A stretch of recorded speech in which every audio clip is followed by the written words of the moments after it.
yàlla moom mi nga xam ne moo ñu may ñu fekkee may ñu tal di ziyaar ki nga xam ne di Seydi Ahmed di yonent bi sallallahu alayhi wa sallam moom nga xam ne moo tax yàlla amal lépp di ziyaar ki nga xam ne mooy cheikhul suyuuxi di xaatimil axtaabi di borom xatmiya ak borom katmiya di uluhiyatul jalal di mawlaaya cheikhul suyuuxi di Ahmed Tijani Chérif radiallahu anhu di ko ziyaar di ziyaar sunu sëriñ sunu yaakaar àdduna ak sunu yaakaar allaaxira di mawlaaya Seydi Mouhamed El Cheikh ibn Ahmed ibn Mouhamed Tijani Chérif radiallahu anhu di al imaamul mahdi al muntazar macha allah di kontaan lool ci invitation bi ngeen ñu invité xam naa di ñëw ci sa question nan la ñu préparé aju 2019 bi fexe ba xam ponk yëpp yi nga xam ne moo làqu ci xaj bi fexe ba xam lan la xaj laaj ci wàllu religion ak ci wàllu spiritualité plongé aussi ci spirituellement ak psychologiquement ba pare aussi bañ a sàggane partie physique bi tamit parce que luñ mënta wax tamit aj ku am kàttan moo ko mën def donc noonu la ñu préparé woo ci xaj bi. macha allah yaa Seydi suñu deuxième question mooy dégg nañ ci bi ngeen nekkee ci roppalaan bi gis nañ ne sang bu tedd bi dafa simmi ay dàllam ñu bëggoon a xam loolu noonu lan moo ci làqu ndax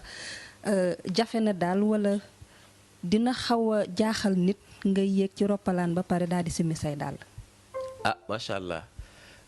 soxna Yaniju waaw question boobu maanaam mën nañ ne question wu xaqiiqa la wala pratique xaqiiqa la ndax en général suñu nee Seydi Mouhamed El Cheikh rek pour nit ñi ñoom xaqiiqa rek la xam te dafa fees dell ak charia dafa fees dell ak règle de bienséance wante li waral mu sumbi daal li loolu dama lay tontu li tax ma lay tontu nag mooy ci mbaaxam moom ak ci li ko yàlla may ci ceeñeer yooyu la ñu nàndal ñun kon bu ñu duggee ci avion bi maanaam ñun ñëpp xam nañ ne diggante Dakar ak Makka dafa nekk voyage bu sori bu long à peu près 8 heures de vol la ci 8 heures de vol bi ñu ngi quitté fii Dakar 4 heures du matin ñun nelaw nañ def nañ lu ne ci biir avion bi wante ki ñuy woowee Seydi Mouhamed El Cheikh gëmmul bët benn yoon ci avion bi te veille bi ñu ngi quitté Saint-Louis ay booru 19 heures lañ quitté Saint-Louis 22 heures fekk nañu AIBD 4 heures du matin ñu ngi ci avion bi ba ñuy wàcc 15 heures di dugg ci bus yi fële ci Médine moom gëmmul benn yoon loolu mën naa ko seede donc mu ngi yoroon kurusam nekk ci ay awraatam di zikr di zikr ñu nelaw nañ yeewu nañ ba avion bi des peut-être mën naa ne 30 minutes mu atterrir yàlla dogal comme ñun ñaar ñoo dendoon ci avion bi ma tourné xool ko ku dee nekk ak sa bàmmeel de nit moom ku dee nekk ak sa bàmmeel donc yaakaar naa muqalaf dina toll foo xam ne yaa ngi dégg si digganteem ak boroomam lu mu wax rek moom si wàllu boppam da koy natt ba pare du ma dugg sa si kaa dëgg la wala du dëgg da koy natt si jëmmam ak li mu bëgg ak boroomam ba pare donc am na ñoo xam ne jomm nañ wax lu dul dëgg du pour propagande wala pour nit ñi daw nekk ay taalibeem ki xam Seydi Mouhamed El Cheikh xam ne soxlawul taalibe kon témoignage la dañuy wax sunu digganteeg yàlla li nga xam ne gis nañ ko ñun te moom mu baaxee ñu ko ci ay mayam yi ko yàlla may ma tourné xool ko gis mu nekk en état de méditation extrême kurus baa ngi dal ma yëg ne wax dëgg yàlla kilifa bi nekkatu fi ma ne xaaral ma xool ban organisation moo war a am ba sang bu tedd bi nekk ci méditation extrême bi. wallahi lazi ma gëmm yàlla dogal ci baatin ma seen leeru yonent bi sallallahu alayhi wa sallam waaw ku dee ak sa bàmmeel de waaw te li may wax nii xaqul yaqin laa ci am ma seen leeru yonent bi sallallahu alayhi wa sallam di dugg ci avion bi ma muñ ne pat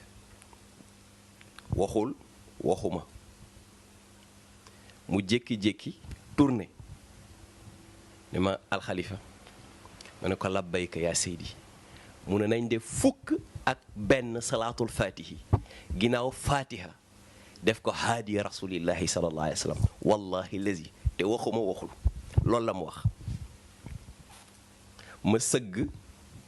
gis mu def tànku neen ma xam ne li bëtu baatin bi gis dëgg la waaw li bëtu baatin bi gis dëgg la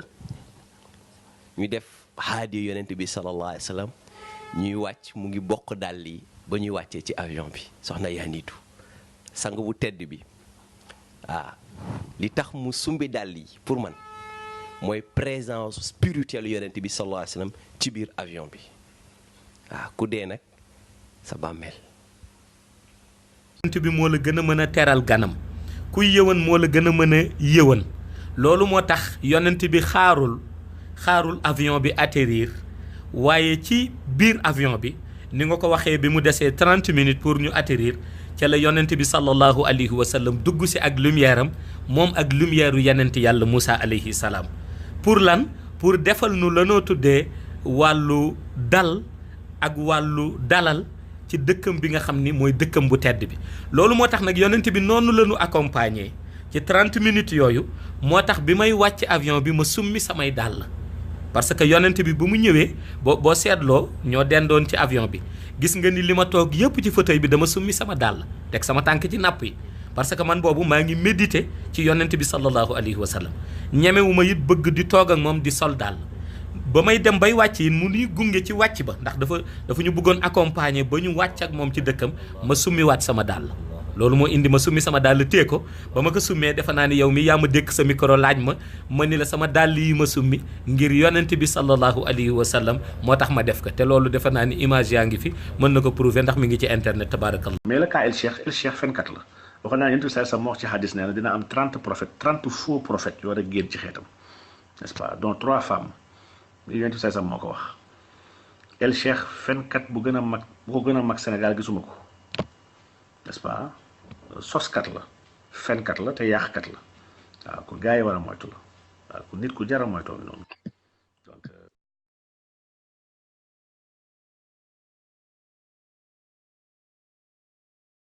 am ne mooy Seydi Mouhamed El Cheikh Maolana Ahmed Tijani Chérif ni ko yonent bi def sallallahu alayhi wa sallam génn ayib dugg shahada jox Seydi Mouhamed El Cheikh wérdu bu mu amee 14 ans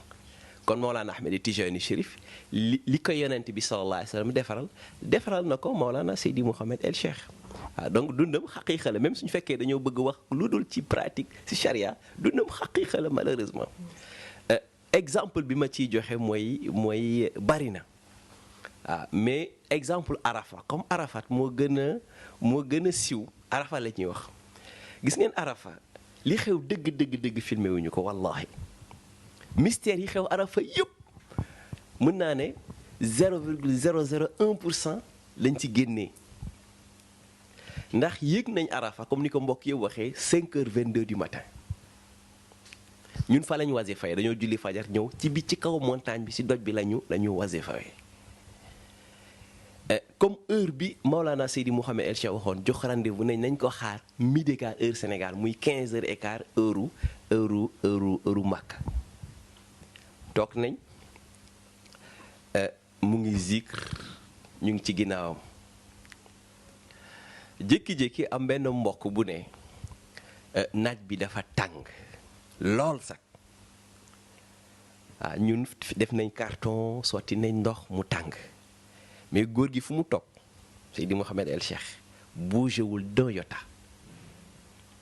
fu mu toog imaginez 5 heures du matin nga toog fa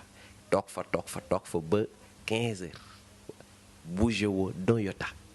bougé wul ngi zikr.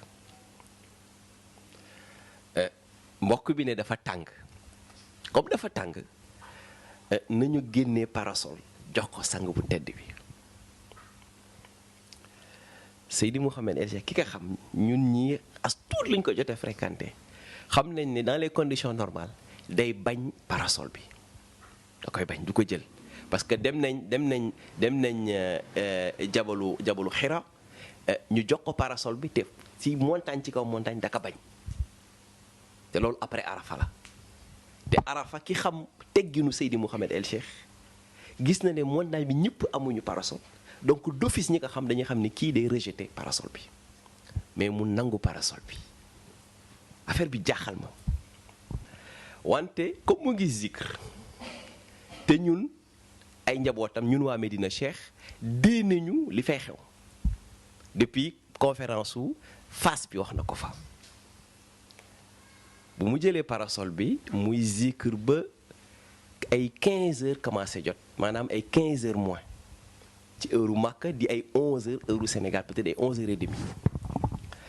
gis ngeen ginnaaw bi fi nga xam ne tampon bi mu ngi ci waaw le sceau de la prophétie lay wax mu ngi ci ginnaawam commencé manifesté wu billahi lazi fu ma toog ma gis ñaari leer gis bu bleu ak bu weex tal di dugg ci jëmm ji wallahi maa ngi ci ginnaawam di seetaan si nga leer yi buñ duggee ma gis tampon bi commencé di bàyyi di def nii cak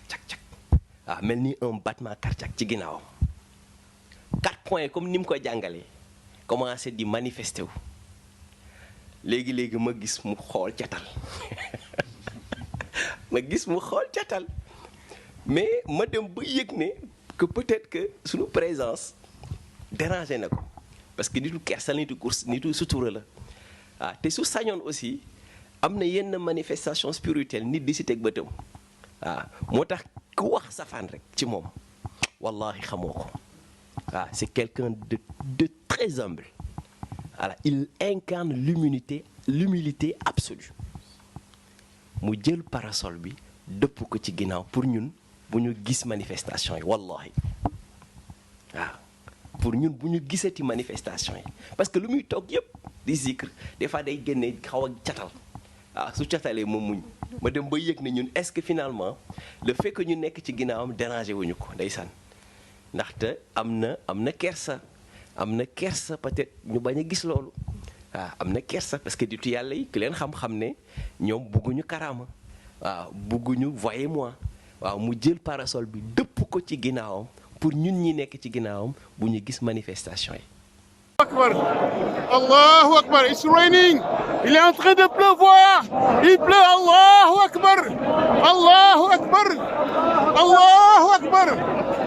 Allahu Akbar. Allahu Akbar. Il est en train de pleuvoir. Il a fini, il est en train de pleuvoir. Sang bi dafa pare jox ñu loxo rek mu commencé taw. Billahi wallahi. Sang bi dafa pare nuyu ñu rek mu commencé taw. Allahu Akbar. Allahu Akbar. La ilaha illallah. On l'a vu de nos propres yeux kenn nettali wuñu ko ne woon na fu nit toll dina ko yëg waaw ne woon na fu nit toll dina ko yëg ne woon na dina si am xaqul yakin waxoon na ko xaqul yakin dafa pare rek muy taw allahu akbar allahu akbar allahu akbar daf ñu jox loxo rek mu taw ñëpp a ngi koy séddee xool leen ñëpp